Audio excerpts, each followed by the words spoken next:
Hey guys, it's Desiree. Today I want to show you how to make the perfect yellow cake.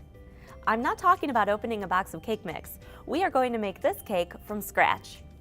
If you plan on decorating a cake, this recipe is the best to use because it results in a more dense cake. A dense cake means less crumbs messing up your icing. This recipe can also help lessen the crowning effect, which is when your cake rises in the center. So I already have all my ingredients measured out and ready to go, and you can find the ingredients for this recipe below. First, we're going to combine our dry ingredients. I'm going to use cake flour because it results in a more tender crumb than all-purpose flour. You should be able to find cake flour in the grocery store, but if you can't find it, you can make a substitute by measuring out 1 cup of all-purpose flour and replacing 2 tablespoons of that flour with 2 tablespoons of cornstarch. So I've already sifted this cake flour because the recipe called for it to be sifted. Sifting helps aerate the flour and eliminate lumps.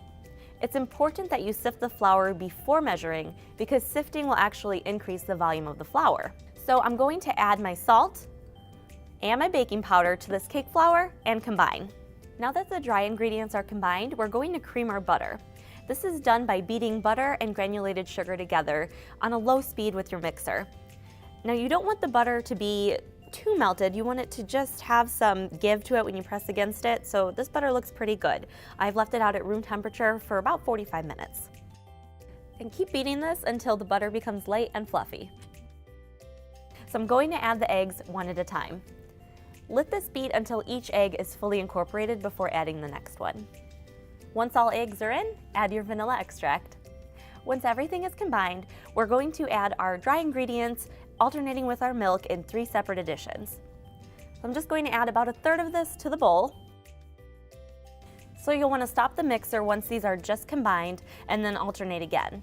Alternating these ingredients is important because it helps you avoid overbeating your flour, which can result in an uneven cake. This is just incorporated, so I'm going to give the sides and the bottom of my bowl one last good scrape before turning the mixer back on for just a couple more rotations. Remember, you don't want to overbeat this. And you're going to want to add half of your batter in each pan. I've already greased these and fitted them with bake even strips. I soaked these strips in water earlier and fastened them around my pans. The added moisture from these strips is going to keep the sides from baking faster than the center, which often results in a dome effect called crowning. Now we're ready to put our cakes in the oven, which I've preheated to 350. Put on a rack as close to the center of the oven as possible and leave some space between the pans so the hot air can circulate around them.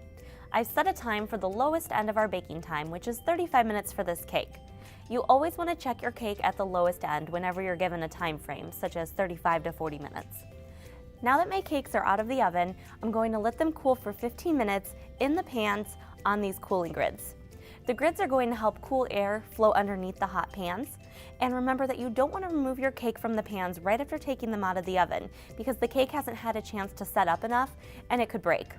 If you wait too long though and let the cake cool too much, then you have more of a chance of the cake skin getting stuck to the pan, which will cause the cake to tear when you take it out.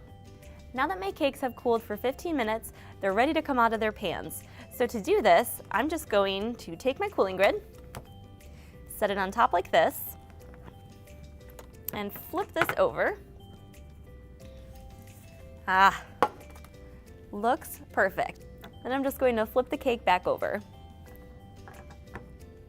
That's how you make a yellow cake from scratch.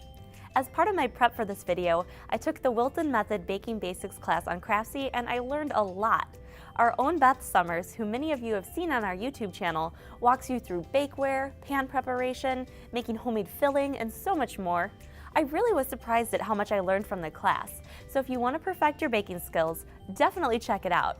For a limited time, the online video class is only $10, and you can find a link to that deal down below.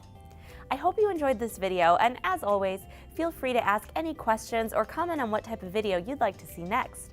Make sure to subscribe to our channel so you don't miss any of the latest tips and ideas. I'm Desiree. Thanks for watching.